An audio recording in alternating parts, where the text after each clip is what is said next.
I don't know about you guys, but for a little while there, I was getting a little nervous as to whether the Habs would actually make this move. I've been advocating for them moving this contract. I know there have been rumors around them moving this contract, but they absolutely just need it. Well, technically they didn't need to. They could have went in this season. I know, I get it. But they need to if they want to acquire the assets that they need either right now or possibly in the season. This makes a lot of sense. We're going to cover it all today. But guys, welcome back to Pixel Plus Hockey. If you could make sure to hit that subscribe button, it would be so greatly appreciated. And thank you so much to those that are already supporting me as well. It is also greatly appreciated. Now, I actually think that this trade is a tidy piece of business by the Montreal Canadiens. We did hear rumors for quite a while that they were probably going to have to give up even a second-round pick. And I remember saying in my last video that if they do give up a second-round pick, not that I think that they should, but if they do have to give up a second-round pick, they need to ask for assets back from San Jose. They need to give something. Right? You can't, like, a second round pick is a big asset. Lane Hudson was a second round pick.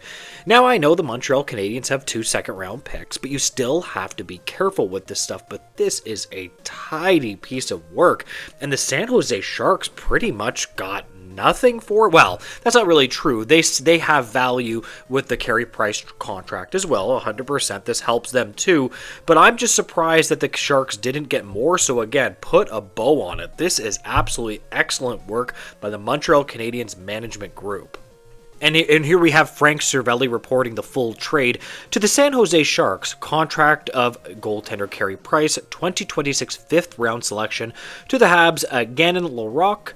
Montreal will hopefully not operate an LTIR to open the season. After paying Price's signing bonus, San Jose has cap floor flexibility if they end up trading away players later. So, close quote. So, again, I am absolutely floored that this is only a 5th-round pick. Again, I love this. Let's remember that the Montreal Canadiens have a lot of draft capital. I mean, they have tons of draft picks. I mean, they've been doing very, very well with their rebuild. So the idea, man, the San Jose Sharks didn't hustle. Well, they might have tried to hustle them, but maybe, I mean, Montreal just seems to be very good at negotiating, in my opinion. Now, here's another really interesting quote from Marco D'Amico, because we know the Montreal Canadiens are currently looking for that top 6 player. Let's cross our fingers and hope that it is Mason McTavish, because that would be perfect. Everything would line up so perfectly with that. They have the assets to do it. We've heard from many insiders, Pagnotta, Friedman, D'Amico, that they have the assets to at least make the Ducks pause, which means they could probably get McTavish out of here, out of the Ducks' hand, but whatever, I'll leave that alone for now.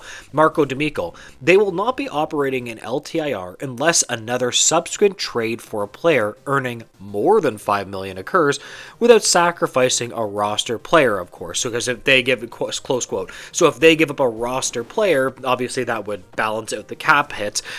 I'm telling you right now, the reason Marco D'Amico is saying this is because he's been reporting for quite a while that the Montreal Canadiens are still trying pretty hard to get that top 6 forward and hopefully a centerman.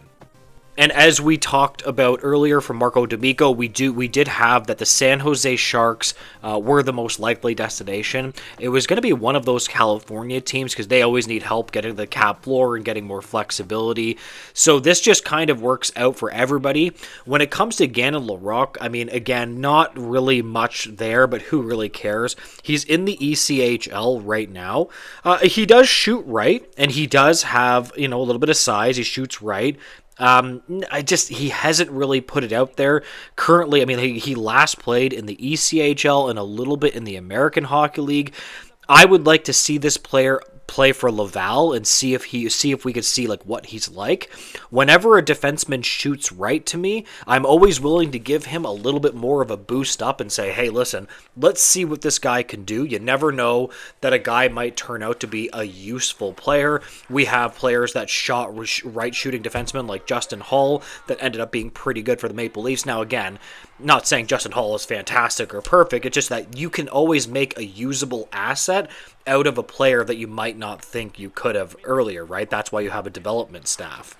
You know, it's funny. I was scrolling on Twitter and social media, and a lot of, Habs Reddit, Carey Price's best saves, people in the comments of a lot of things just saying, oh, why did we have to trade him? Why couldn't we have just kept him? And I'm like, guys, they just traded his contract. He wasn't going to play for the Habs again. Like, he was one of the most elite goaltenders to ever do it. He was unbelievable at stealing games, but, like, who cares? Anything that the Habs can do right now to be better and put themselves in a better position for this year is again, you never know what's going to happen in a year, okay? Let's say Ivan Demidov goes up. Let's say there's a certain center that's available. You still have Nick Suzuki. Montembeault is still good. You still have a built blue line with Noah Dobson, Lane Hudson. Like, who cares, man? Just put yourself in the best position. I understand what the fans are saying. I think that a lot of them are just very, they're very nostalgic about Carey Price. And I can certainly understand that. He's an absolutely fantastic goalie, but it's like, I'm sorry, man. I've advocated for a while on Pixel Plus Hockey on this channel, saying that they need to be hardcore, do anything, be ruthless, negotiate. Who cares, man? They have a nice little roster that they've put together here. You're talking about the Calder Trophy winner, the predicted next Calder Trophy winner, a #1 center, a #1 defenseman, a pretty good starting goalie. I would like to see a little bit more goaltending depth, but we'll see. But again, you gotta do what you gotta do in this situation.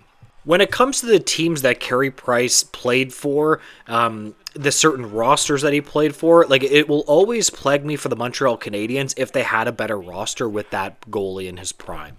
Like, I really think the Montreal Canadiens would have won a Stanley Cup if they had that goalie, but just like with a roster that could have scored more or whatever. Because they had a decent team with Price, but I never really felt that they have an elite team. Can you imagine, for example, if they had this type of team, Ivan Demidov, Suzuki, all of these great young players, #1 defenseman, all these guys. Now, all those guys are also in their prime, and then you have Carey Price in his prime as well. I just felt that, like, they never really gave him much scoring help. So when it comes to Carey Price, like, I'll always remember that like, I think Montreal could have been the team to win the Cup if they had better rosters in front of Carey Price. You know what? I'll end off this video with question of the video then. What do you guys think is the best memory of Carey Price? Drop it in the comments. What is the best memory? I mean, I don't know, man. Like, he was an amazing goalie for the Habs. Obviously, it kind of sucks that, like, he's not playing anymore, but it is what it is. Anyways, guys, I'm going to end this video here. If you can make sure to like, comment, and subscribe, I would greatly appreciate it, guys. And make sure to have a great day. Goodbye, guys.